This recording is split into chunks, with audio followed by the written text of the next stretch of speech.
minutes, après les rénovations du Parlement, les toilettes seront non-genrées. Comment accueillez-vous cette transformation? Bien, je pense qu'on voit à travers le monde dans les meilleures pratiques pour les biens immobiliers, que ce soit des réfections, des constructions. Je pense que ça va dans le sens de la modernisation et la modernisation, c'est ce que nous visons avec justement les rénovations à l'édifice du centre. Aurez-vous un veston demain? La Chambre siégera-t-elle? Ça chemine, on parle, on a des bonnes discussions fructueuses avec les partis de l'opposition.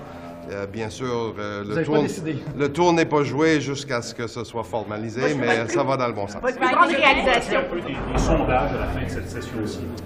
20 points derrière les conservateurs. Monsieur Filion, nous, on se lève à chaque jour, on essaie d'accomplir quelque chose pour les Canadiens. Et c'est ce qu'on va essayer de faire. Plus tard, vous m'entendrez parler de bilan législatif. Si, justement, il s'agit de notre dernière journée, je crois que les Canadiens donc feront un peu le même bilan, vont voir les progrès qu'on a faits comme société. Et moi, j'en suis fier et j'espère que les Canadiens en seront fiers aussi.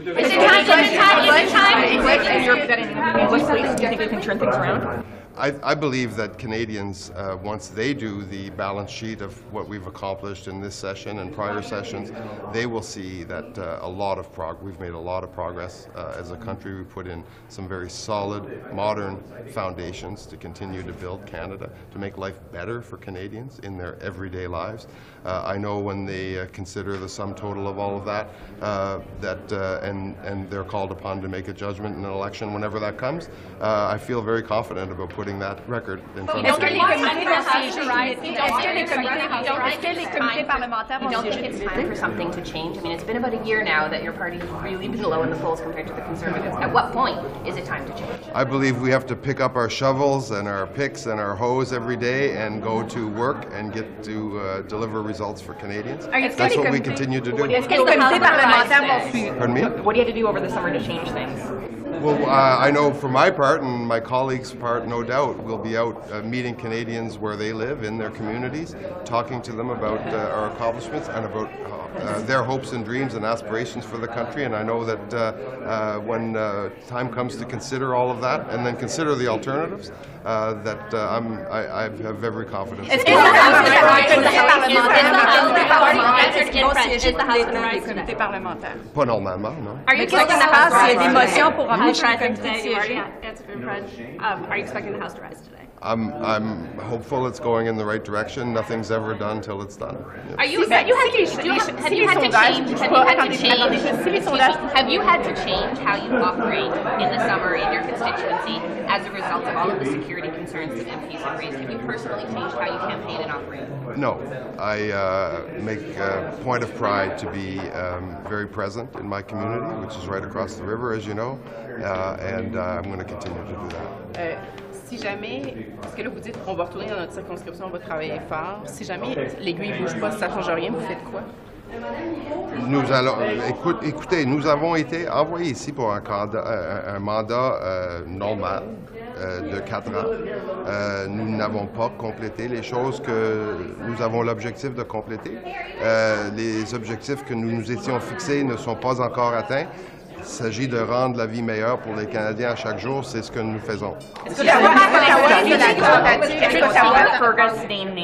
Jenny Kwan is asking Speaker Fergus to name names from the NSCOP report. Should Speaker Fergus do that?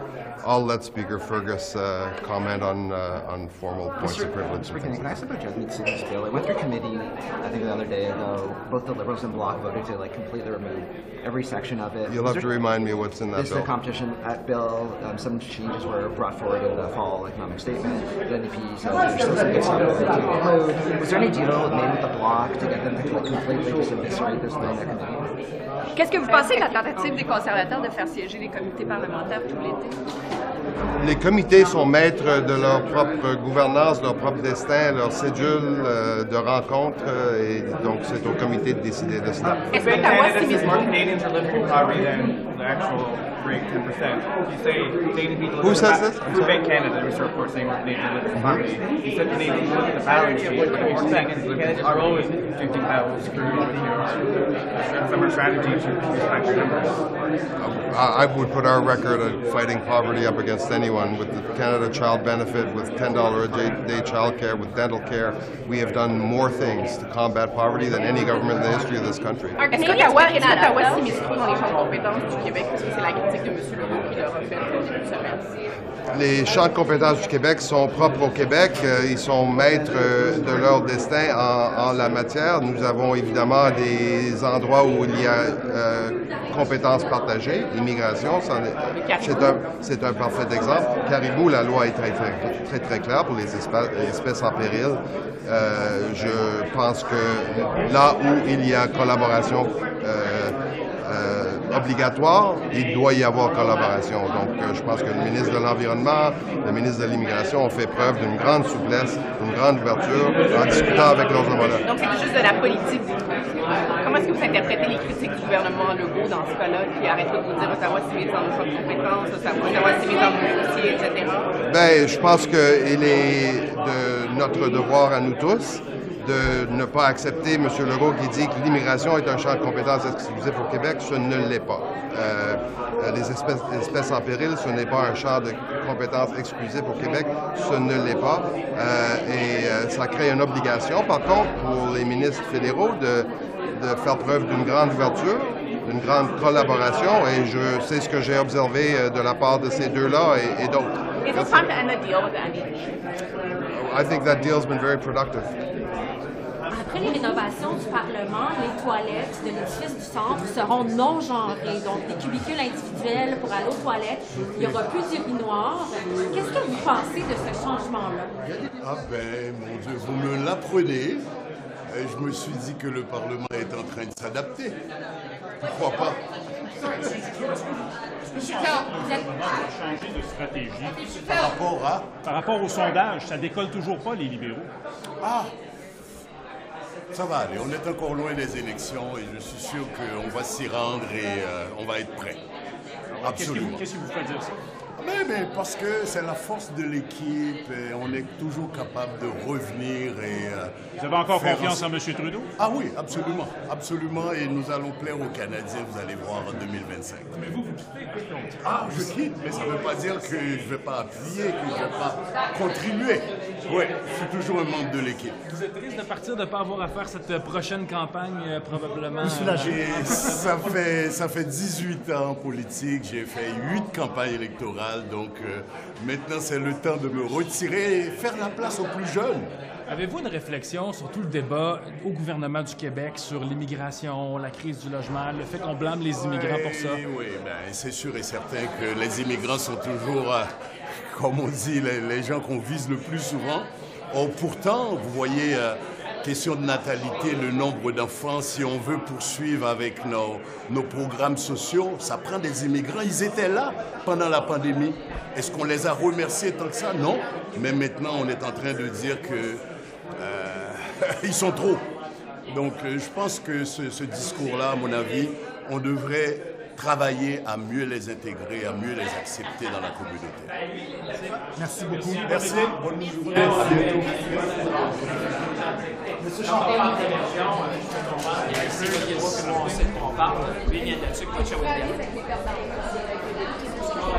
on va concilier tout ça. Vous savez, c'est pas la première fois, là. Je veux dire, l'industrie forestière, c'est une industrie qu'on connaît bien. Je veux dire, lui, il la connaît bien, moi, je la connais très bien. Je veux dire, c'est l'ADN du développement de nos régions. Alors moi, avec Québec, je m'entends toujours. Oui, mais Québec dit que ça pourrait... Oui, mais non, mais il n'y a pas une fois que je me suis pas entendu avec Québec. Donnez-moi, ça fait 10 ans que je fais ça. Je m'entends toujours, je m'entends avec M. Legault. Ils m'écrivent. On s'entend, on va régler ça, comme toujours. Vous allez régler ça comment? Ben, on va voir, là, on va se parler, mais moi, je suis très confiant. Y a-t-il une fois qu'on n'a pas réglé avec Québec? Donnez-moi un exemple. On a réglé en immigration, on a réglé dans les investissements, on a réglé en santé. On va régler, on a réglé, on a une entente de 900 millions. C'est un bon départ. Chez nous, 900 millions. C'est 50 par contre? Oui, c'est quand même 900 millions. Faire un tour à Shawinigan, 900 millions, les gens vont dire que c'est un peu d'argent. C'est des peanuts, c'est ça? C'est un peu d'argent. Si on regarde le temps, puis le 2 là, oui. l'industrie de l'armement au Canada. Ça vous revient un petit peu. Ben, plus qu'un petit peu. Donc est-ce que si on atteignait le 2 ça serait pas bon? Et pourquoi est-ce qu'on est pas capable de le faire? Alors, ce qu'on est en train de dire, c'est que là, on parle avec les différents grands manufacturiers dans le monde. J'étais, par exemple, avec les gens de l'OTAN récemment, ceux qui sont en charge de l'innovation, même des acquisitions. Et maintenant, ce qu'on se rend compte, parce que l'ensemble des pays de l'OTAN sont en train d'augmenter leurs dépenses militaires, c'est de voir comment nous, on peut, du côté industriel, avoir la capacité de répondre à cette demande-là. C'est pas un enjeu canadien, je peux vous assurer. Je parlais avec les Américains. On a besoin de sous-marins, on n'est pas les seuls. On a besoin on regarde différents systèmes pour défendre le Canada dont on a besoin, par exemple, dans la modernisation de ce qu'on appelle le NORAD, même au niveau de l'Arctique. Donc, on a besoin de plusieurs équipements. Là, ce qu'on est en train de voir avec nos partenaires de l'OTAN, c'est comment on peut moderniser aussi les acquisitions. Parce qu'il y a une question d'innovation, tout va très vite. Vous l'avez vu comme moi, l'avancée des drones, par exemple, en matière militaire. Donc, on est en train de voir ensemble ce qu'on est capable de faire. Quand on n'atteint pas le 2 c'est un peu gênant. Alors que 23 pays sur 32 je vous dirais, moi, j'étais là avec les gens de l'OTAN, puis c'était pas ça la discussion. C'était de dire plutôt comment on va arriver ensemble avec l'avancement technologique, l'intelligence artificielle, ce qu'on appelle tout ce qui est cyber, avec tout ce qui est quantique, d'arriver à avoir évidemment la capacité de production industrielle pour répondre à cette demande-là et comment on peut mieux se coordonner. Vraiment, je vous dirais... Comment on attire cette industrie-là si on démontre qu'on ne dépense pas dans ce domaine-là? Il y a beaucoup, vous avez vu, des Boeing qui s'en vient chez nous. Moi, j'ai rencontré les gens de Lockheed Martin.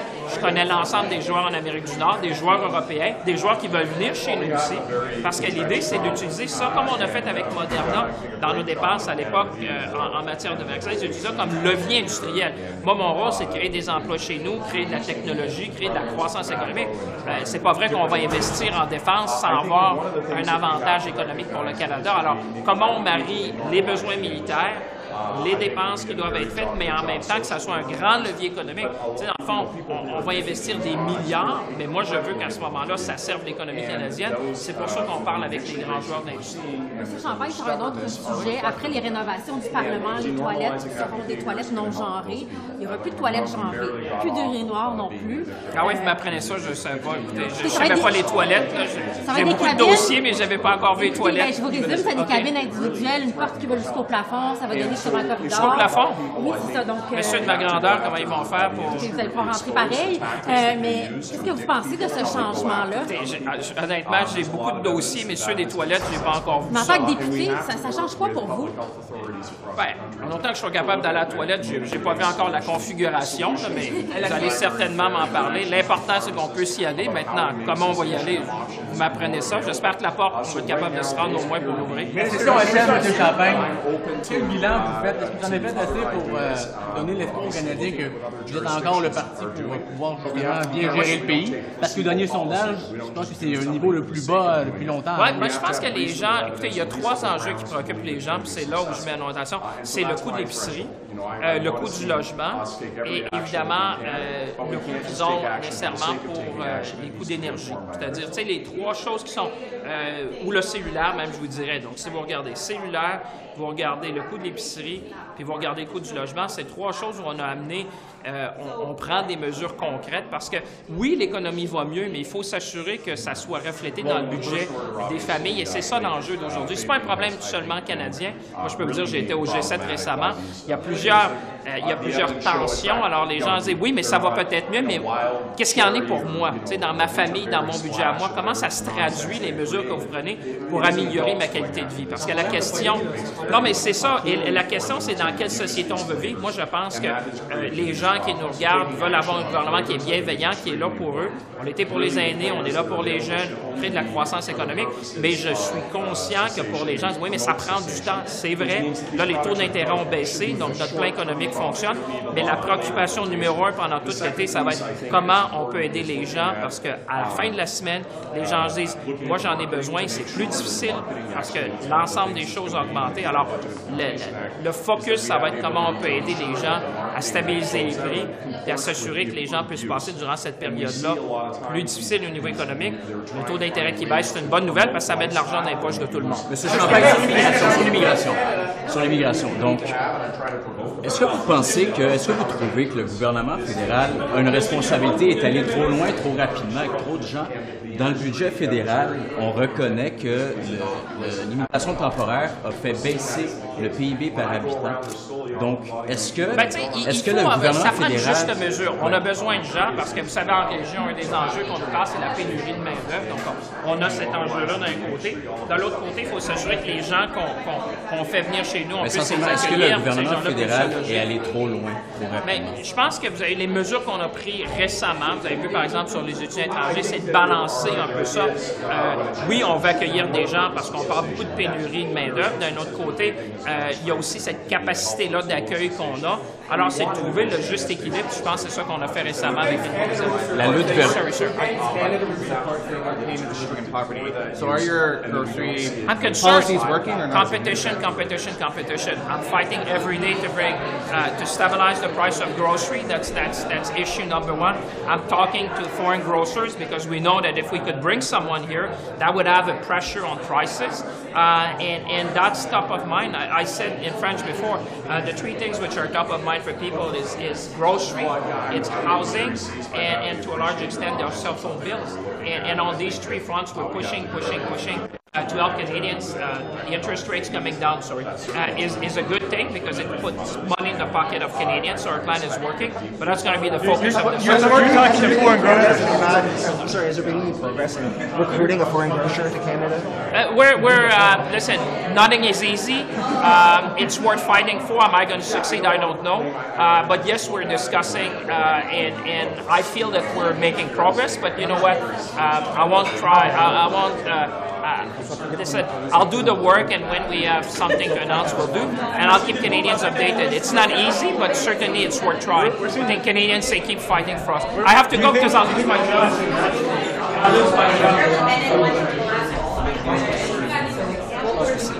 Très prématuré. Il y a un document de consultation qui va être présenté. Il y a des consultations qui vont durer 60 jours. On va présenter des cartes, ce que le gouvernement du Québec n'a pas fait jusqu'à maintenant, ce qu'il s'était engagé à faire.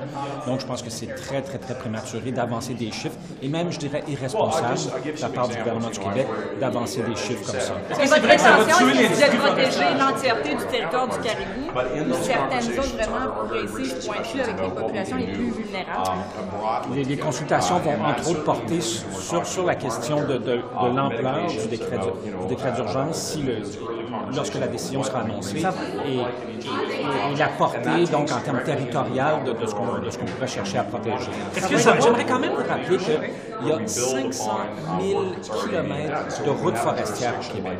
Et est-ce qu'on a besoin de toutes ces routes-là? Et on sait que ces routes-là sont utilisées notamment par les prédateurs du caribou. Donc, c'est un peu comme des autoroutes de prédation. Alors, on pourrait fermer plusieurs de ces routes-là, les reboiser, ce qui déjà aiderait beaucoup. Alors, quand j'entends des chiffres de 20 000 emplois ou 35 000 emplois, je trouve que c'est très exagéré et très prématuré. Quels sont les chiffres? Quel serait l'impact de cette politique sur l'industrie forestière du Québec à votre avis? D'un point de vue légal, si le cabinet devait approuver ma demande de décret d'urgence, je dois mettre en place une période de consultation de 60 jours qui va définir les contours du règlement en tant que tel. Si vous trouvez que les chiffres sont exagérés à Québec, c'est parce que vous avez les vôtres, ça serait quoi? Non, ce que je dis, c'est qu'on n'a même pas commencé la démarche de consultation, alors c'est exagéré de lancer des chiffres en l'air comme ça. J'en ai pas de chiffres. Mais c'est pour ça que je vous en donne pas, parce que j'en ai pas. Faisons les consultations, et là, on arrivera à la conclusion de quelles sont les zones qu'on doit protéger et quels seraient éventuellement les impacts socio-économiques et comment on adresse ces impacts socio-économiques. Par exemple, dans des régions où les consommateurs sont compétitifs, est-ce que vous êtes à l'aise d'arriver avec un décret du caribou lors des prochaines élections?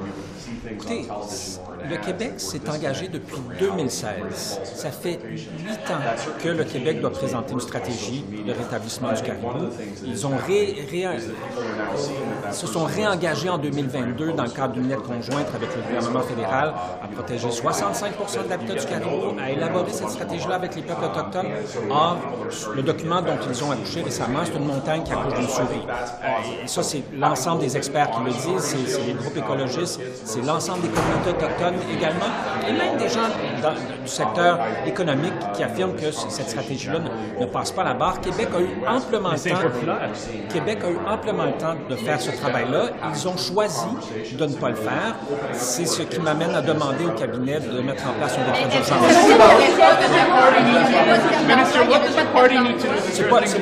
Ce que je dis, c'est qu'il est prématuré de lancer des chiffres alors que les consultations n'ont même pas commencé. Donc, ça veut dire qu'il y en aurait. Non, ça veut dire qu'il est prématuré de dire qu'il va y en avoir. Je trouve ça irresponsable de lancer des chiffres quand on ne connaît même pas la portée d'un décret d'urgence s'il devait y en avoir un. Après les rénovations du Parlement à l'édifice du centre, il y aura uniquement des toilettes non genrées, donc des cubicules individuels pour aller s'assoupir pendant la journée. Il n'y aura plus d'urinoir. Que pensez-vous de ce changement-là? Les portes vont donner sur le corridor, là, donc c'est vraiment des salles individuelles pour les individus. Je pense que vous avez probablement entendu mon collègue et ami, le ministre Duclos, parler de ça avec beaucoup plus d'éloquence que je pourrais le faire puisqu'il a suivi ce dossier-là, mais je pense que ça s'inscrit dans le cadre de notre stratégie plus globale d'inclusion, que ce soit d'inclusion pour les personnes à mobilité réduite, par exemple, mais aussi pour la communauté LGBT. Est-ce que le caribou va être un enjeu électoral? Le caribou, la protection du caribou, va devenir un enjeu électoral? On a vu ça en chambre hier. Ben, écoutez, je pense que les conservateurs sont fidèles à eux-mêmes, se foutent de l'environnement comme dans l'an 40. Ils votent systématiquement contre chacune des mesures que nous mettons de l'avant pour tenter de protéger l'environnement, que ce soit sur la question de l'eau, que ce soit sur la question de l'air, que ce soit sur la question des changements climatiques, que ce soit sur la question des aires protégées. Alors, est-ce que les conservateurs vont faire de leur campagne anti-environnement un enjeu de la campagne électorale? Je le souhaite sincèrement.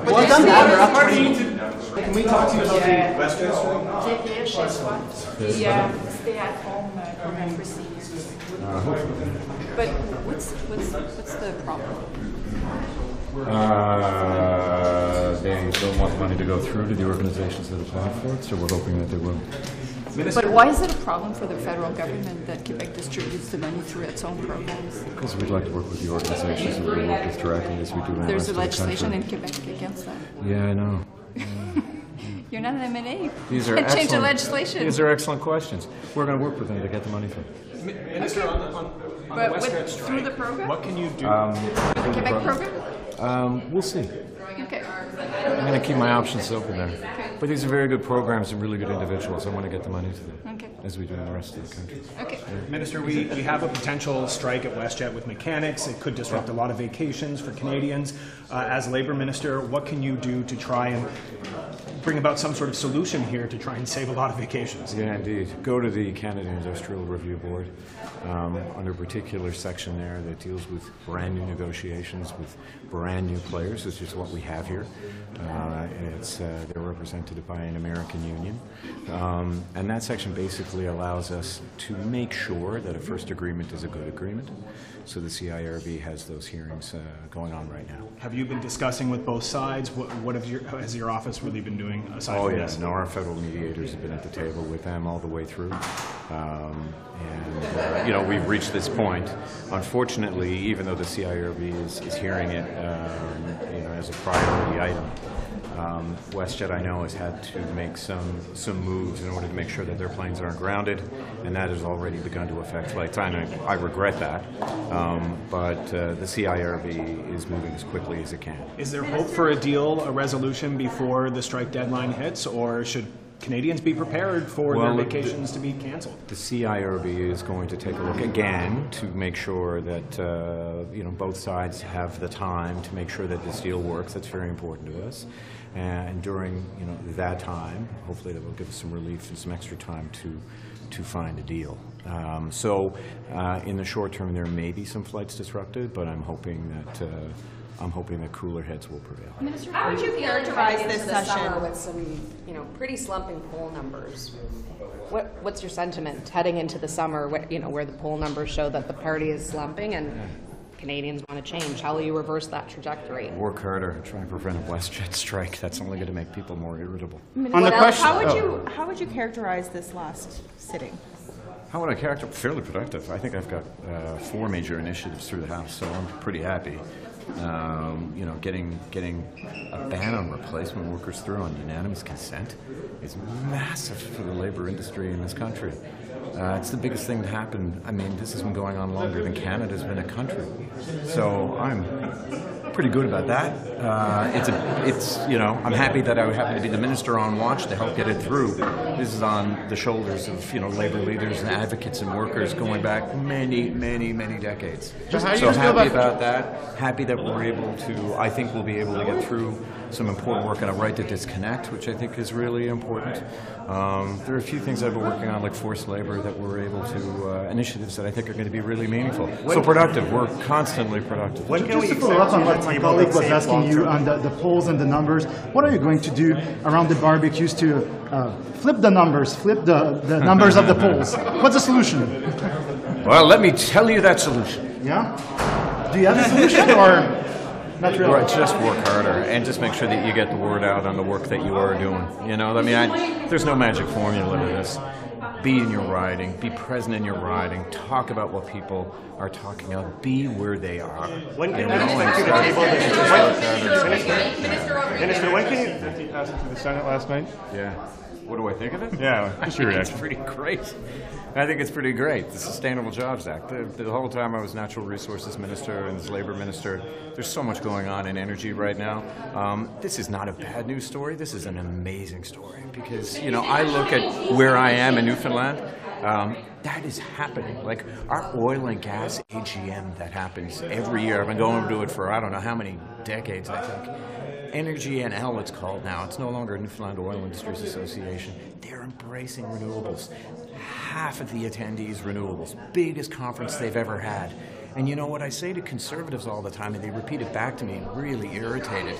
My two favorite words that get under their skin like you wouldn't believe. It's happening. It's happening. The move towards renewables and lowering emissions in our oil and gas industries is happening. And the less politics gets in the way of it, the quicker these things move. Workers just want to have a say in it to make sure they get the best jobs and they are the best prepared for those jobs. And that bill says nothing more. All the verbs that are in it are consult, consult, consult, consult, consult, attend, establish, consult. And I know it's been a little, you've had some success on your file, but on the overall, your party's success getting legislation through, do you feel like you've gotten enough done to head into the summer, or is there some things you wish could have been moved a little bit quicker? I don't know, I have pieces through, like, you know, I'm feeling pretty good. A big historical one done by unanimous consent. I feel pretty solid about it. I'm sure if you talk to other ministers, they can point to other things, and cumulatively, I think it's been an extremely productive session, actually. Maybe one of the most productive I've had in the 9 years I've been a member of Parliament. Yeah, you were asking. Thanks, Minister. I'm just wondering, a number of MPs have spoken out about the security risks that they're facing. You're Minister of the Crown. I'm sure you have your own security considerations. How do you think that's going to influence your thinking or, I guess, connecting with people in your riding during the process? Does it change anything? No, I mean, you know, I suddenly have noticed in the past couple of years people will just scream at you. And say, like what? You know, words I can't really use, you know? Which is kind of discombobulating because you don't see it coming. You could be in an airport, you could be anywhere, and suddenly somebody just screams at you. That has never happened to me before. I mean, I've been, you know, a member of Parliament for 9 years, but it's really only been in the past year that people just scream. I call them, you know, drive-by screaming, just like keep walking, but that can throw you off. Fortunately, I've, you know, had it pretty good, especially compared to a lot of other of my colleagues. You know, I don't know, in Newfoundland maybe we're saucier in the way we go about it. I certainly still get told people's opinions in a, you know, very matter-of-fact sort of way, as we're wont to do, but it's usually done in a more civilized tone. Even when it's heated, at least it's face-to-face. What's new is just people who just scream, drive by, or scream and walk by. That, but I have not had threats, at least not that I'm aware of, but certainly a lot of my colleagues have. Minister, and a lot, actually. What do you think's changed in the last year? I know that, I don't know if it's, I think it's bubbling. I think, and I've said this many times, we're not over COVID. We're not over COVID. Nobody's over COVID. I don't know if it would be considered a trauma to have an entire country and an entire world be told to be afraid of one another, that we were all cooped up with just anxious balls of mess, and to suddenly think that we can keep calm and carry on. That ain't that easy, you know, and people suffered losses, lives were changed. I know I'm not over COVID. I suffered losses. I'm not over. It's changed us. And then, you know, as soon as we come out of it and think we're doing okay, we get interest rates and inflation. And inflation's just, you know, a steady, steady irritant. Even now, we're the only country where interest rates are dropping and we seem to have things under control. It's still... I was paying $1.99 for dental floss, now I'm paying $5.29. How the heck did that happen? Coming out of the grocery store with 2 bags now and it's $110, going, what did I get? And, you know, that's stuff that happens to people every day, and they're irritated by that. And I can't blame them. And even with wages going up, prices are still up. It just bothers people. But I don't think we've gotten over this perpetual angst that we're suffering right now because of COVID. And, you know, it's a shame because I think that, you know, we could look back on it and go, by God, we got through a pandemic. That's something that none of our ancestors could ever say. And we came out of it pretty well. But man, it just took a toll. It took a toll, and we're still suffering. So that's why people are... I think it could be. I think it could be. Last thing I'm going to do is start doing collective psychology. But yeah, it's part of it. Minister, just one more question. When should we expect the Safe Long-Term Act to be tabled?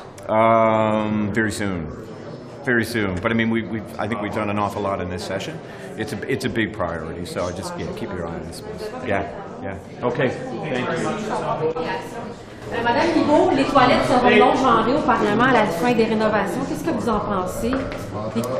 Les cabines individuelles là, fermées? Moi, je vois pas un gros problème au Parlement avec ça. Ça va peut-être contribuer à mettre fin au Boys Club. Qui sait? Dites-moi donc, Mme Guibault, à propos de votre circonscription cet été, on regarde les sondages, les conservateurs ont l'air de vouloir prendre beaucoup de galons au Québec. Pierre Poilievre commence une tournée au Québec en ce moment. À quel point ça commence à vous inquiéter, ça? Je pense qu'il reste encore beaucoup de temps et les gens ne sont pas en mode de prendre une décision. Donc, ils regardent le menu, disons. Je pense qu'ils vont voir que le menu est très, très différent. Nous, on a démontré de plusieurs façons qu'on est là pour soutenir les gens, entre autres les producteurs agricoles. Est-ce que l'option libérale pour le menu coûte trop cher pour les Canadiens, comme dirait M. Poilievre? Oui, mais t'en as pour ton argent aussi, hein? On a fait beaucoup pour ceux qui en ont le plus besoin. Les producteurs agricoles, franchement, on les a bien servis. Puis quand on regarde ce que les conservateurs ont fait avant nous, c'était des coupures dans les programmes de recherche et d'innovation, c'était les coupures dans les programmes de gestion de risque. Pour les aînés, pensons juste à la prestation dentaire. En ce moment, le régime dentaire, c'est majeur. Alors, on en a pour notre argent parti. Oui, mais si les gens n'aiment plus la cuisine, ils vont plus y aller, là. Ils ont encore peut-être une année pour y penser. Oui, quand ça fait 8 ans qu'on mange au même restaurant, des fois, on va essayer quelque chose d'autre. Oui, mais moi, j'aime pas la bouffe épicée, tu sais, j'irai pas.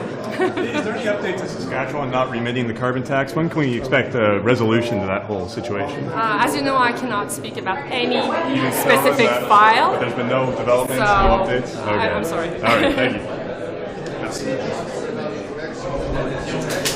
Au Canada, il y a deux obligations. La première, c'est de respecter la loi sur les langues officielles du gouvernement canadien. Puis la deuxième obligation, c'est de s'assurer qu'au Québec, la langue de travail, c'est le français. Alors, je vais avoir une conversation avec le PDG de Poste Canada très prochainement pour m'assurer que c'est bien compris par tout le monde. Et on va voir la suite. Mais à nouveau, il est absolument important que non seulement cette loi soit respectée au Québec comme ailleurs au pays, mais que tout le monde comprenne qu'au Québec, la langue de travail, c'est le français. I think it's been a very productive session. I mean, we've passed a lot of really important Est-ce que c'est embarrassant le secrétaire général de l'État au Canada quand le Canada dépense juste 1,37% de son PIB en dépenses? C'est sûr qu'on part de loin. On est parti d'en bas d'1% quand les conservateurs étaient au pouvoir. On est rendu à 1,40. On va se ramasser à 1,75 prochainement. Mais on doit aller encore plus loin parce que la planète en 2024 est différente de celle qu'on avait il y a quelques années. Les besoins sont significatifs. les alliés ont besoin du Canada et nous, on a besoin des alliés. Le 2 Ben, M. Trudeau l'a déjà dit clairement, notre intention, c'est de l'atteindre. Il faut évidemment avoir un plan pour le faire. La bonne nouvelle, c'est qu'on a un plan pour s'en approcher rapidement et prochainement. Mais il y a effectivement encore plus d'ouvrage à faire. Pour être clair, je vais rester sur le temps. Pour être clair, votre plan, c'est de l'atteindre quand, ce 2%? C'est une conversation qu'on a avec nos alliés. Et le ministre Blair et le PM Trudeau vont en dire davantage quand ce sera le moment. Et la bonne nouvelle, c'est qu'on a l'occasion de le faire aujourd'hui, d'aller encore plus loin. Et il y a encore du travail à faire. Mais à nouveau, je répète là, qu'on est passé de moins de 1% et on va bientôt être à 1,75%. Donc, un écart considérable qui a déjà été connu. C'est gênant quand même de voir le Canada. In English on NATO, please. What's the plan? When are we going to get to 2%? Well, we came from a long way. When the Conservatives were in power, we were below 1%. We're already close to 1.4% now, and we'll soon at 1.75%. So the path is very clear and very strong. There's more to do, and the visit of the NATO leader today is going to help us plan that path forward. Joute verbale entre Québec et Ottawa sur l'immigration. Comment vous connaissez ça? Je veux dire, effectivement, il y a un problème, mais M. Miller accuse... en fait, M. Legault a dit que... M. Miller... Qui l'a dit? M. Legault. J'ai pas entendu M. Miller dire que les Québécois sont racistes. Il ne l'a jamais dit. Il ne le pense pas. Et les Québécois sont non seulement non racistes, mais c'est parmi les peuples les plus ouverts et accueillants au monde. Et donc, mais est-ce qu'il ne sous-entend pas M. Miller dans ses propos? Non. Comment il amène la question? Mais il y a quelque chose. Je suis mal à l'aise quand le premier ministre Legault met des mots dans la bouche de quelqu'un qui n'a pas prononcé, surtout des mots de cette teneur-là. C'est grave. Minister, should Canadians be worried about the WestJet strike?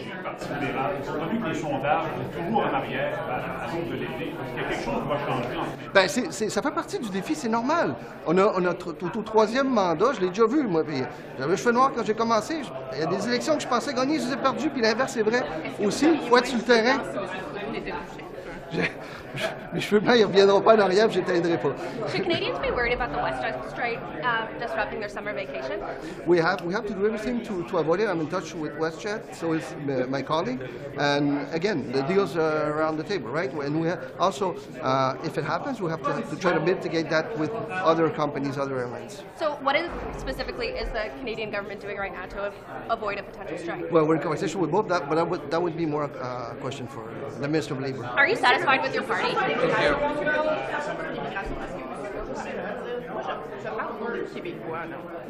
Les Québécois veulent un référendum, ils veulent avoir les pleins pouvoirs. Il n'y a personne qui parle au nom de tous les Québécois. Ni nous, ni M. Legault, ni qui que ce soit. On essaie tous de faire ce qu'il y a de mieux pour les Québécois. Maintenant, c'est un peu facile de mettre le blanc sur 100% sur l'immigration, la crise du logement. Il y a des défis à Gaspé, il y a des défis à Drummondville, il y a des défis à Montérégie, il y a des défis à Mauricie. Pas sûr que c'est 100%. What should your party be doing differently right now? What do you think this last session in Parliament was characterized by? Hyper-partisanship, lack of decorum, a lack of respect for everything. This is not a happy time. And do you think it will change with the next session? I think it'll be worse. What do you Why? Why do you think it will be worse? Pierre Poilievre. In what way? The electorate are not punishing him for bad behavior, so he is emboldened, as is his caucus. It's a bad look. The electorate seems to feel like it's a problem amongst all parties, not just the Conservatives. I beg to differ. Your party has the lowest numbers right now in the polls. What can you do over the summer? Do you think you can change that at all? I don't know. We're doing good things. It seems as though the electorate has tuned out. I don't know what we can do except to continue to do good things. The campaign's going to matter when people start to focus in, I believe. What about change in leadership? Do you think that should happen? That's not up to me. What do you plan to do over the summer in your own what are your priorities? I'll be knocking doors 2 or 3 days a week, and being in the riding as much as possible. I have the only riding in Canada that has small geography and a small population, so accessibility is comparatively easy compared to my colleagues. That'll be the key. On the topic of accessibility, we've heard a lot of MPs raise concerns about security and threats that they're facing. Do you think that it's going to be a challenging summer for you in terms of security risks when you're out knocking on doors? No. Does that weigh into your thinking at all? Have you changed, Not even a little bit. have you changed how you operate at all? You ever been to PEI? Have you changed how you operate at all as a result of some of the security risks some of your colleagues have raised? No. Are you afraid that your party is going to get punished in Monday's by-election because of how unpopular the Prime Minister is? No. If you're saying that the electorate has tuned out, but you're going to continue doing what you're doing, why continue on the same path? Isn't it time maybe for your party to change things up, or even you personally change things up? I'm at a bit of a loss. I mean, I think the more one-on-one conversations we can have with people about what we're doing, the better chance we have of breaking through and getting people to pay better attention. I don't know of any other way to do it. What about ads? If you do, let me know. Have you spoken about ads in your party, launching ads? Have we spoken about it? Well, I mean, there's all kinds of advertising happening on social media, so yeah, there's been conversation around it. I don't know that's a silver bullet. Has your party reached a point of no return? No. What do you think is the most important thing your party did or the government did in this previous session? Dental care.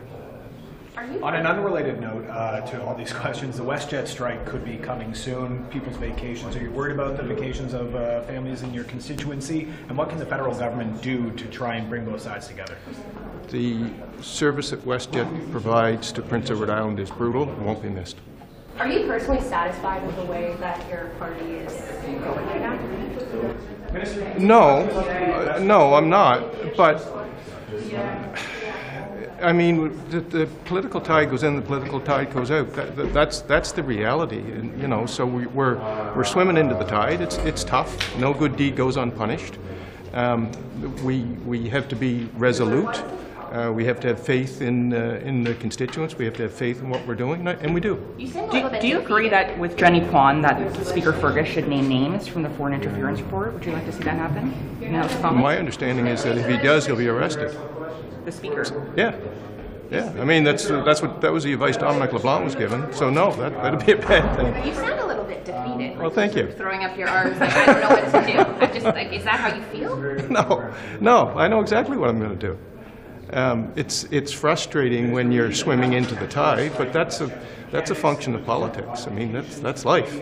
So I'm not going to work any less. It's just an acknowledgement that it's tough right now. No good deed goes unpunished. Yeah. Thank you. Okay. Thank you for stopping. What's the most important thing that you think happened in the last? Well, I think pharmacare has been important. We were able to get dental care through. Obviously, the Conservatives have tried to slow us down as much as possible, but that's part of normal parliamentary procedures. But we persist through midnight sittings. I think everybody's got a little. They're a bit tired, but it's part of it happens every year. You're going into this summer in a party that is not really doing great in the polls and hasn't been for some time. Is it time to change things up a little bit?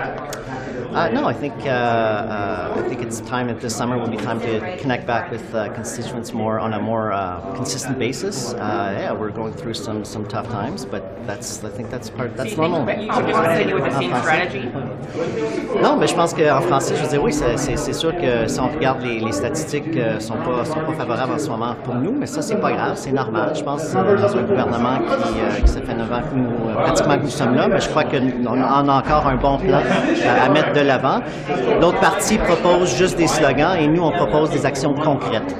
Moi, une question en français. Les toilettes au Parlement seront des toilettes non genrées lorsque les rénovations seront terminées. Qu'est-ce que vous en pensez? L'autre côté, je sais pas, je serai pas là. Do you think it's time to change strategy? I think we have changed strategy. Obviously, there's a lot of noise. If you look worldwide, there's a movement. If you look at the elections in Europe, our message has been consistently about helping Canadians, and that sometimes it's tougher to communicate after 9 years. But if we keep going, if we keep working hard, we'll make it through. Have you changed anything about about how you operate your constituency, how you sort of go out in the summertime as a result of some of the security concerns? No, I've always not for me. Not for me. I don't feel threatened, but I know some of my colleagues do, and that's a shame. But it's also something that's been happening in other countries as well, and that there needs to be a conversation about how do we have a political conversation without the violence. Is your office open though? Yes, it is open. Faites-vous en faveur des toilettes non genrées? Ben, je sais pas que ça va avoir de l'air. Oui, c'est une toilette. Là. Il y a des plus gros problèmes que ça à terre. Are you satisfied with the way your party's going right now? Yeah, I am. Yeah. By listening to them as today, should that I wanted to them that when you do come back in September, we have a fresh perspective. À l'édifice du centre. Qu'est-ce que vous pensez de ce changement? Est-ce que c'est une avancée pour les droits des personnes qui s'identifient à la pluralité des genres? Qu'est-ce que vous pensez de ce changement? Honnêtement, il y a des personnes qui sont experts qui ont fait le dessin, c'est pas moi qui ai été impliqué. Êtes-vous en faveur des toilettes non genrées? J'ai aucune objection dans un manière ou un autre. Mr. Housefather, you've been quite outspoken in this session about some of your concerns about your own party's position, particularly as it relates to the conflict with Hamas and Israel. I'm wondering, how are you feeling right now in terms of your position in the Liberal Party? Oh, I announced that weeks ago. I mean, it hasn't changed. Yeah, I'm just asking because the session's coming to an end. I'm in the same place. I'm working for a country and a party that I believe in. Is the IRGC's designation as a terrorist organization coming? Have you heard anything from the government? The IRGC should be designated as a terrorist organization, and I hope they do it as soon as possible. What do you think of the Liberals slumping poll numbers heading into the summer? How are you going to convince your constituents that they should still vote for this party? I'm going to be convincing my constituents they should still be voting for me. You vote for a person on the ballot, not a party. I'm wondering, you're the campaign co-chair. How's it looking in St. Paul's? Well, we don't comment on election until election day. I mean, I don't know how people are going to vote in St. Paul. But is this a must win for you? It's a ride that you have. Everybody wants to win a campaign, and we want to win St. Paul's, and we're working hard to win St. Paul. But what does it mean if you don't? I mean, Carolyn Bennett won it the last time with 25 points. Now people are talking about a few single digits. An election and a by-election is always very different. When you win an election, you win an election. What does your party... 20 points d'avance en fin de session. Vous avez dépensé des milliards durant le budget. Ça ne fait pas bouger l'aiguille. Décourageux? Non, pas du tout. Moi, je pense qu'une élection, je le répète souvent, moi, le jour d'élection, j'étais 14 points derrière, puis j'ai gagné mon comté. Moi, je pense qu'il y a les sondages, il y a une élection, puis une campagne, puis on n'est pas en campagne. Does your party need to change anything over the summer? Well, we need to talk to people, and we need to go and see Canadians and knock on doors and talk to people. That's what I'm planning to do. Do you think it's because Canadians aren't listening to what your government is putting forward right now? It's not hitting Canadians. I think what you see right now, and it's not only in Canada, everywhere in the world, there is a rise of the far-right populism because people feel that, life is hard. And right now, they maybe have more money working hard, but living costs are high. And, the struggle they have on the everyday life, it is difficult. And so I feel that, that frustration, of course, and we see it in everywhere, in Argentina, in Italy, in Europe, and in the States. Are you saying that it's a far right? What I'm talking about is populism. What I'm talking about is people right now are struggling, and when they struggle, well, give me easy solutions to complex problems, and it is something that is difficult to make sure that we're talking to people, and that's what we're going to do this summer. Si les gens cet été vous disent, nous, on veut plus de votre parti, on veut plus de votre chef, vous faites quoi? Mais c'est à moi de les convaincre entre c'est quel genre de société on veut pour le Canada, quel genre de pays on veut, et on a à parler avec les Canadiens, puis c'est ça qu'on va faire durant l'été. Est-ce que M. Trudeau est encore l'homme de la situation? Beaucoup de Canadiens me disent c'est le temps de... Moi, là, Justin Trudeau, là, c'est le meilleur campaigner que j'ai vu dans ma vie. Puis je suis convaincue qu'il va aller voir les Canadiens, puis il va les convaincre de nous faire confiance, puis on va travailler fort pour le faire. It is the right leader for On that note, though, if you lose St. Paul's, can we stay on? If you lose, how important is the Toronto St. Paul's by-election on Monday? Well, every by-election is incredibly important. Every member of Parliament who comes to this place plays an essential role in representing their constituents, and every by-election is an opportunity really to talk about local issues a lot of times and local dynamics. So for me, every by-election is important. I don't necessarily associate more importance with one by-election over another. I've been here since 2004, and people told me, "Oh, this is the by-election that's going to determine everything," and then of course it becomes not really the case. So I think, I understand it. In between elections, we're looking for things that might give us an indication of future events, so we get very excited about by-elections, but they don't necessarily portend good or bad things. I think we have to be careful not to read too much into them. How confident are you about winning? Does your party have to change your strategy over the summer, you think, to combat these polls? Well, first of all, if we're focused on polls, we're focused on the wrong things. At the end of the day, the folks that I'm talking to aren't worried about whether or not we win or lose. They're worried about their country. In an extremely difficult times, I think that what we need to demonstrate is where our heart and our minds are focused on getting things delivered for folks. My job is to get dental care delivered, pharmacare delivered, improving our health system, making sure that we deal with the crisis in primary care. And I think if I spend any attention focused on anything else, then I'm missing the opportunity I was so gratefully given by Canadians. We had an election. It determined that we are the government. We need to govern. The time for politics is when there's an election. I would say that the other party, the Conservative Party, is singularly and only focused on elections and politics. And, that would advantage them in a non-election period. But I think at some point in time, people are going to say, what the heck have you done, other than looked on Google and say what the problems are in the world? Look, a 10-year-old kid can go on Google and tell you what's wrong in the world. What are you doing to fix it? What are your solutions? And they're not offering. Yeah, but I was in opposition. You're supposed to be a government in waiting. You're supposed to be provide solutions. When I was the critic for public safety and national security, I was making very clear proposals on what we needed to do to reduce crime, improve community safety, improve resiliency. The only thing I hear is, basically there's slogan machines over there. Pet the goat, ride the donkey. Like, what does any of that mean? They're just saying slogans that have no meaning, that have no policy. It's been a year. Sure. Look, we're not, right now we're focused on doing a job, right? If somebody sat outside of your cubicle criticizing you every day and offering no solutions, they could do a pretty good job before a performance evaluation in criticizing you. But at a certain point in time, rubber hits road, and you got to describe what you did in difficult moments to rise and meet the moment that you were in. Did you focus on politics, or do you focus on getting things done? Did you focus on what was wrong and broken, or did you focus on solutions? I'm very comfortable having that conversation. And I can tell you, people have told me I'm doomed and it's all over more time than I can count since I was elected in 2004. When I go and talk to people and I have real conversations with them, they're interested in solutions, and they are not paying attention to the circus that Poilievre is running around. I think when that circus, people walk into the big tent and see what this guy is peddling, the nonsense slogans, the complete absence of any kind of policy or idea or solutions for our world, that all he does is parrot what is negative in the world and point out what isn't working and what is difficult in the world. I don't think people are going to buy that. It doesn't worry me a bit. But if I spend my time thinking about politics and polls, then I'm not doing my job. So I wake up every morning, I ask myself, how can I do right by the people that I serve? How can I improve our health system? How can I work on dental care? How can I work on pharmacare?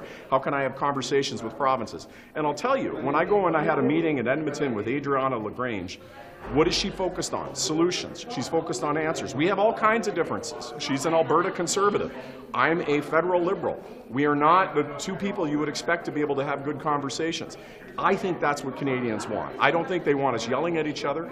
I don't think they want us, finding out what's different between us. I think they want us working on solutions. And if I can do it with Everett Hindley and I can do it with Adriana LaGrange, I think that Conservatives are fundamentally missing the moment. The world is upset, the world is scared, and they're feeding it and they're pushing into it instead of finding solutions. And I think when it comes time to be judged for our actions in these difficult times, that will not hold up very well. But how confident? I've got to get one thing. Okay, you said you'd answer my question. Yes, I did say that. So I'll go here. So let me go here and then there. So how confident are you that the Liberals will win St. Paul's? Well, look, unfortunately, I lack psychic abilities. And the thing about by-elections is that they're. Oh, no, I speak to people, and I've gone and canvassed there, and I've had great conversations. I feel very positive, but I also know that I've been in by-elections, over the last 20 years where I was certain we were going to lose, and we won, and certain we were going to win, and we were going to lose. So I can't, unfortunately, I lack the ability to prognosticate and be clairvoyant. I wish that I had that ability. I would probably have been more successful in my political career, but yeah. Just to clarify on the pharmacare, I apologize if you already answered this question, but now that the bill has passed the House, what is the next step? What is the timeline to actually see any of these new medicines fully covered for Canadians who are trying to get the meds that you've now promised them? Yeah, I'm sprinting, not walking. So we've got it out of the House. I have to respect the Senate and its process, so I can't enter into what I would call negotiations. But what we can do is, and I've already started this with all of my counterparts, is have preliminary conversations around, first, what's the general scaffolding of what we want to achieve, both in terms of medicines and maybe other actions in the space of both sexual health and in terms of diabetes management and prevention. And then with an officials level begin to explore these issues so that the moment royal assent is complete, we're ready to negotiate and we kind of have the architecture of something. Then I want to see these drugs flow immediately. And let me be very clear, I don't think very long. I mean, my objective is to see every province, every territory by April 1st of next year see these drugs flowing. That's my goal. And so I'm saying to the Senate, I appreciate their process. I understand that they need a rigorous process, but I'm asking them to be as expeditious as possible because these are fundamentally an issue of prevention. There's people who literally their lives will be saved by these medicines. And secondly, an issue of affordability because there's a lot of people who are having to make a choice between these medications or their basic bills. Thank you. Thanks so much. Le sondage est mauvais en dépit de ce que vous avez fait, le gouvernement, des milliards investis dans le budget en fait. Ça vous décourage? Pas du tout. Non? Pourquoi? Non, pas du tout. C'est pas décourageant. Ben écoutez, on a des belles journées l'été, puis l'été est beau, puis l'économie se développe, donc moi je suis de bonne humeur. C'est quoi vos pensées sur l'annonce? Le Parlement sera rénové. L'édifice du centre aura uniquement des toilettes genrées, donc des toilettes individuelles. Non genrées, pardon. Excusez-moi, je suis mélangée, mais non genrées, effectivement, avec une porte qui va jusqu'en haut. Des toilettes individuelles qui donnent donc sur un corridor, donc pas dans une toilette commune. Qu'est-ce que vous pensez de ce changement? Bien, on est en 2024. Je trouve que c'est un choix respectueux pour que tous les Canadiens, peu importe l'identité de genre, se sentent bien et bien reçus au Parlement, puis que leur place est là. Avez-vous l'impression que vous allez avoir un dur été, cet été, à convaincre les gens que c'est vous qui avez le meilleur choix, puis que les conservateurs n'ont pas le meilleur choix? Parce que les autres, ils sont en avance, ils gagnent du terrain dans les sondages. Pierre Poilievre commence une tournée au Québec. Ça va bien pour eux, là? Oui, bien, écoutez, les 3 dernières élections, si je me souviens bien, on a toujours été en retard dans les sondages, puis on a fini par gagner. Moi, je pense que le choix pour les Canadiens au cours de l'été puis de la prochaine année va se préciser. Ça n'a pas l'air de marcher, là. Ben, écoutez, il y a encore du travail à faire, puis on va être à l'écoute des citoyens cet été. On va discuter avec eux, puis s'assurer de bien comprendre leurs attentes et puis de travailler en fonction d'inclure tous les Canadiens, puis agir dans leur meilleur intérêt, d'être à l'écoute, et on va continuer de travailler fort. Mais je pense que le choix pour les Canadiens, la prochaine élection va être clair entre Pierre Poilievre et les libéraux. Et on peut regarder les dernières années. On a traversé des choses très difficiles comme pays, que ce soit la pandémie, que ce soit la guerre en Ukraine, la guerre au Moyen-Orient, l'instabilité économique. Et notre gouvernement a toujours agi dans le meilleur intérêt en prenant soin des gens. Il y a quelque chose que vous avez dit qui me fait remarquer. Ouais. Vous avez dit entre Pierre Poilievre et les libéraux. Vous n'avez pas dit entre Pierre Poilievre et Justin Trudeau. Justin Trudeau, c'est notre chef. Ouais. C'est lui qui a été là pour traverser avec tous les Canadiens les périodes difficiles au cours des dernières années. On s'est assuré pendant la pandémie, entre autres, que les gens ils n'allaient pas perdre leur travail, même ceux qui n'avaient pas accès à l'assurance emploi puis aux autres filets sociaux, qui allaient être capables de nourrir leur famille. Et moi, personnellement, puis je pense que les Canadiens vont voir que quand on traverse des crises, on est mieux d'être avec quelqu'un qu'on sait, qui va agir avec compassion, puis dans le meilleur intérêt de tout le monde, qui va laisser personne derrière. C'est notre bilan et je suis prête à le défendre. Juste pour faire un peu de suivi là-dessus. party's momentum right now? I mean, right now it's trailing in the polls. What should your party be doing differently? Well, we're listening to Canadians. We're spending a lot of time listening to Canadians. Every weekend that I've been home over the last couple of very, very busy weeks here in Ottawa, I spent a lot of time listening to Canadians, and they're very relieved that interest rates are coming down. They're very relieved that affordability is becoming more normalized, if you can call it that. And summer's here, so things are getting a little bit better. I think that the national sort of voice, or the national sort of sense of economy in the country has been improving for the last couple of months. That's Is positive. what you're doing, though, being reflective in what you're hearing from your constituents? I mean, obviously the Prime Minister is saying don't pay attention to the polls, maybe people are actually feeling that way, but at the same time, clearly it seems that what your government is doing is not necessarily connecting with Canadians.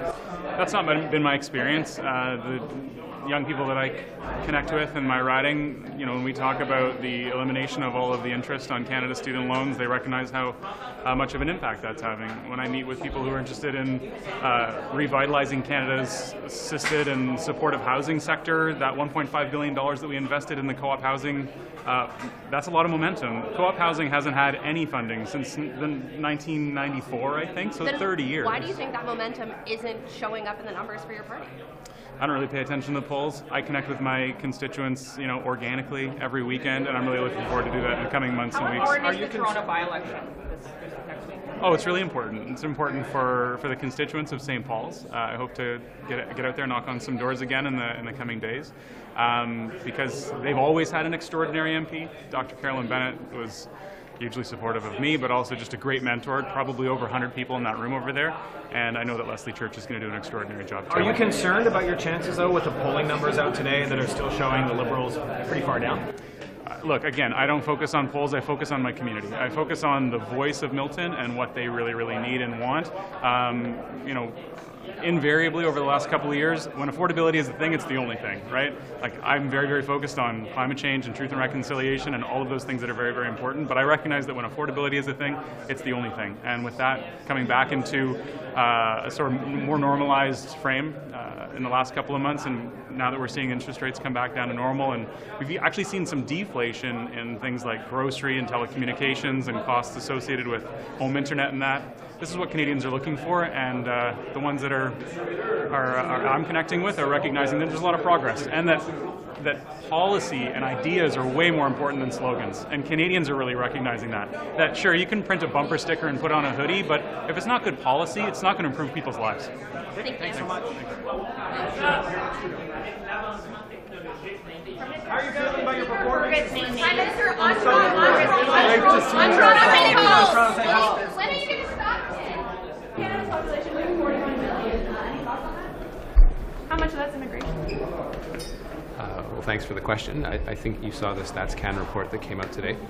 What it shows is that there has been a slowing of temporary immigration in Canada, I think, which is important. It is the result of some of the announcements that we have made federally. I think Canadians are looking to an immigration system that makes sense, that's reasonable in the context, and that's what we're trying to do. The announcements in reducing temporary workers from 7% to 5% is an important one. It's important for affordability, particularly the cost of shelter, and that's work that will continue. So I'm glad that we're seeing a reduction, or at least a slowing down of the pace of temporary residents. That is due not only to the announcements of reduction from 5 to 7, but the concrete actions that we've taken with respect to international students.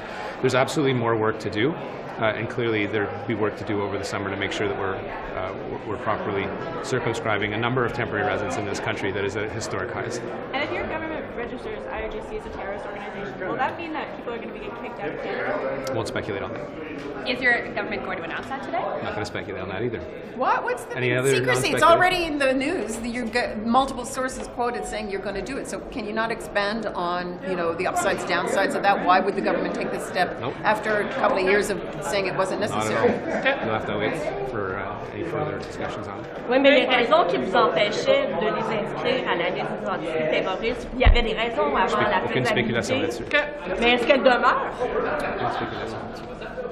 I got to ask you about the German and the Norwegian ministers are offering some sort of defense pact with Canada. What do you make of this? Is this a serious proposal? Well, first of all, the German defense minister, Boris Pistorius, was in Canada to see me just a few weeks ago. He did deliver to me a letter, which was signed by both himself and the Minister of Defence for Norway. It spoke to a number of things. Clearly, they would like to work more collaboratively and closely with Canada. I've subsequently had a meeting with both of the defence ministers last week when I was in Brussels. I think the opportunity to work closely with allies is always a welcome one, but there are a number of things that also require other research and decisions to be made. What do they want from us, sir? Like, what do we have to? What do they want? It was primarily a letter about working more closely together on various military procurements. It mentioned specifically a submarine that those two countries are working on together. I've advised them that Canada is definitely going to be in the market for submarines, but we had some market research to do before we could enter into make any decisions with respect to the choices we will have available to us. My job is to make sure that I get all the information on those choices available to the Government of Canada so that we can make the right decision for our Navy. Minister, can I ask you just a couple of broad questions? First, could you just speak to the upcoming NATO summit? What are some of Canada's priority issues for that summit?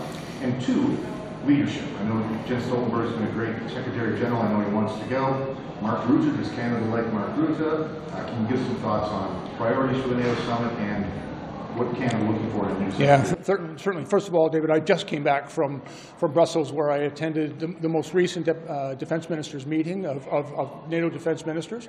We talked about a number of things preparatory to the Washington summit that's coming up in July. We talked about the importance of supporting Ukraine. The Secretary General has come forward with a proposal for all NATO allies to contribute $40 billion a year. We talked about the need for that support for Ukraine and how the money could be allocated among nations. That is a discussion, I'm sure, that's going to take place in Washington among the NATO country leaders. And it's an important discussion. We also talked about the contribution each country is making to NATO, including Canada's contribution, the work that we are doing, for example, in Latvia. We talked about that last week. I anticipate that there'll be, I think, important discussions at this meeting. There are a number of things that will be before the leaders for their consideration. One of the things that Secretary Stoltenberg has recommended as an example is a new NATO-led mission of support for Ukraine that would not take place in Ukraine itself, but it would involve training and the coordination of supports for Ukraine with a greater leadership role of NATO. In that effort. It also involves important discussions with EU nations, NATO allies, and I think we all acknowledge that the United States has provided exceptional leadership and support for our collective support for Ukraine.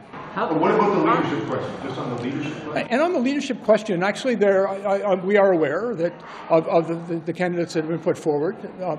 Our country has already indicated, our Prime Minister has indicated his support for Mark Rutte's candidacy for Secretary General.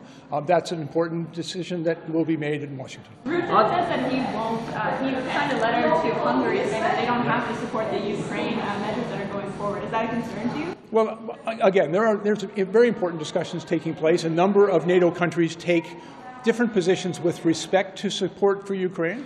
I will say, though, that I have seen remarkable unity among all the NATO members about the importance of providing appropriate support to Ukraine. There is obviously some discussion about the level of contribution or the nature of contributions that various countries will make.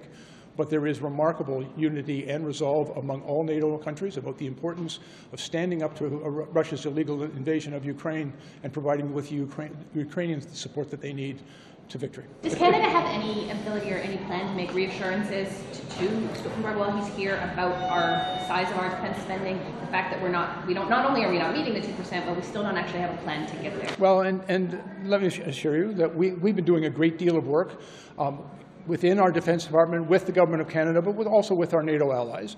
I think that they have expressed that they were very encouraged by the work that we brought forward in the DPU. I think it results in historic and strong upward trajectory of defense spending for Canada. Just as an example, our defense budget next year over this year is going to go up 27%. We've also seen a more than doubling of Canada's defense spending since we've formed government, and with the new DPU, it'll actually approach tripling of that defense initiative. And at the same time, I've been able to reassure our NATO allies, and there's a great deal of discussion ongoing in our government, about additional expenditures that we know we're going to have to make. And just as an example, we need to replace our Victoria-class submarine fleet with a new generation of submarines. That underwater surveillance capability is absolutely essential for the Royal Canadian Navy and for Canada's defence, not only to fulfill our obligations to NATO in the North Atlantic and in the Mediterranean and the Baltic, but also in the Arctic Ocean and in the Pacific. And so those are investments that we have to make. There are a number of other significant investments we identified in the DPU.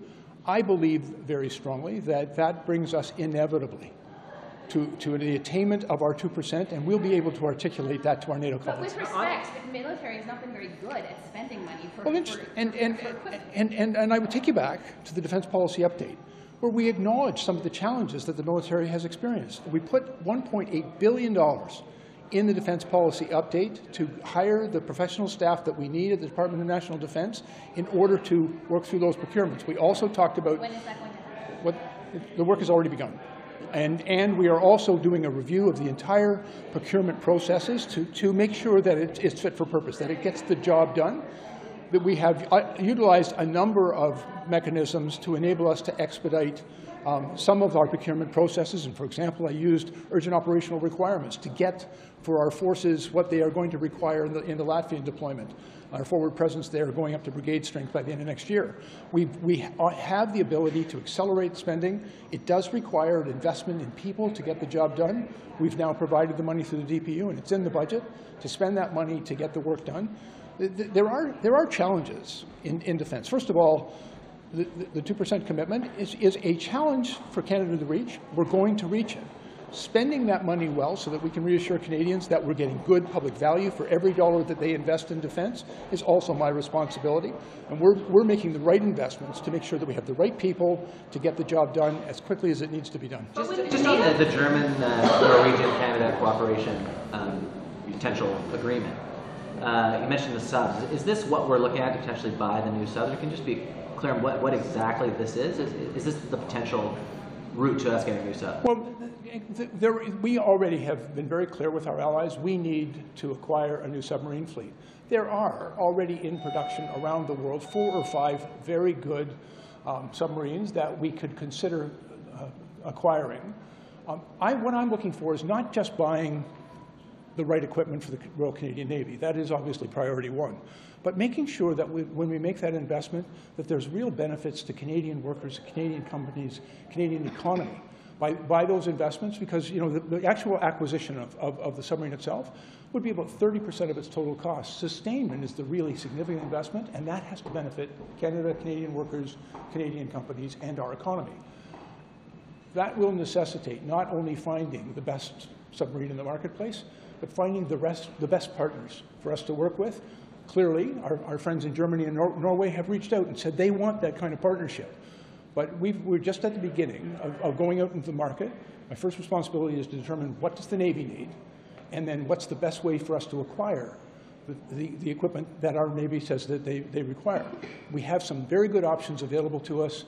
We'll be exploring that in the coming months. When NATO asks Canada and all members of NATO to reach that 2%, and your government keeps saying not this year, but in a couple of years, does it hurt Canada's reputation when the Secretary General comes and you still say we can't meet it now, but maybe in a couple of years? One of the things our allies have acknowledged that our government has made very significant investments after decades of underinvestment in defence. In 2014, Canada's defence spending actually fell for the only time in its history below 1%. That's a long way to come back from. But since we formed government, we have more than doubled defence spending, from about $18 billion in 2014 up to about $41 billion this year. Next year, it's going up an additional 27%. We are on a very strong upward trajectory, and it is incumbent upon us to spend the money responsibly to create the best value for the Canadian Armed Forces, but also to get the best value for Canadian taxpayers. And at the same time, we also recognize we have a commitment to reach 2%. I believe that we must inevitably reach that level of spending, because when we do the next things that need to be done, and I've already talked about submarines, but we have other investments that we know we have to make. Investments in integrated air and missile defense for the North American continent. Investments that we're making in NORAD modernization. Investments in replacing our tank fleet. There are things that Canada must and will do that will bring us to 2%. I think we've been able to articulate for our allies a clear, dependable, and verifiable path to 2% spending. I think that's the responsible way to do it. Just on the Ukraine long-term funding that's going to be discussed at the summit. Since we're having a hard time getting to 2%, to say it's a challenge, getting that money and spending it fast enough, are you confident that we have fiscal space to put up a consistent chunk of money? And that's a very important conversation for Canada. It's a very important conversation that takes place among the entire government, the Finance Department, the Treasury Board, the Prime Minister's office, and the Global Affairs, myself, the Industry Minister, the Procurement Minister. This is the work that's ongoing right now. We have to make sure that we act responsibly for Canadian taxpayers. And at the same time, I think we all acknowledge support for Ukraine is all of our collective responsibility. We have been there for Ukraine right from the outset. We've already made very significant investments in military material for Ukraine, almost $4 billion, and other financial investments totaling close to $10 billion to support Ukraine. But the war in Ukraine requires more investment from all of our allies. It's what Secretary Stoltenberg has brought forward with a proposal. We are working very hard to make sure that Canada's contribution is both robust and right for Canada. Do you have a number that you're pitching to the PMO that you've asked for them to approve? That's kind of between myself and PMO, but I'm working really hard on it. Are you going to campaign in Toronto St. Paul this weekend ahead of the by-election, and what do you feel your chances are of retaining that seat given the poll? Listen, we have an outstanding candidate. I'm from the City of Toronto, and I know that riding very, very well. I have every confidence that we've got a great candidate there, and I'm really looking forward to the results of the election. Can Trudeau stay on as leader if you guys lose that by-election? Yeah, of course, he's the leader of our party. I guess, what's your reaction to the news that CBC has broken that Canada is prepared to finally list the IRGC as a terrorist organization? Well, again, I've called for the IRGC to be listed as an organization, a terrorist organization, for years. I have no idea when the government will or will not do it, but I, again, believe it should be done. Do you, in your mind, do you wonder why it took the government so long? Well, I understand the process. The process is that the security organizations give recommendations to government, and government then follows through on the recommendations that come from security organizations. So parliamentarians have pronounced ourselves, but the security organizations have to as well. But again, I call on the government to do it, and I have for many years. So can you tell us, maybe for Canadians who don't pay a lot of attention to foreign affairs, don't pay attention to what's happening in that part of the world, why is it so important to list it as a terrorist organization? Because Iran is fomenting terrorism throughout the Middle East. Iran is supporting, through proxies like Hezbollah and Hamas, terrorism, destruction, chaos in the Middle East and abroad, including in countries like Canada. And there needs to be a strong message sent to Iran. And while we've listed portions of the IRGC, like the Al-Quds Brigade, as terrorist organizations, I think the entire entity needs to be listed. And my final question, oftentimes we have these lists. We put these organizations on lists, we issue sanctions, there's a problem with enforcement. Is that a worry for you at all? I think enforcement is absolutely key. It's great to put sanctions, so you need to enforce the sanctions. Okay. Thanks.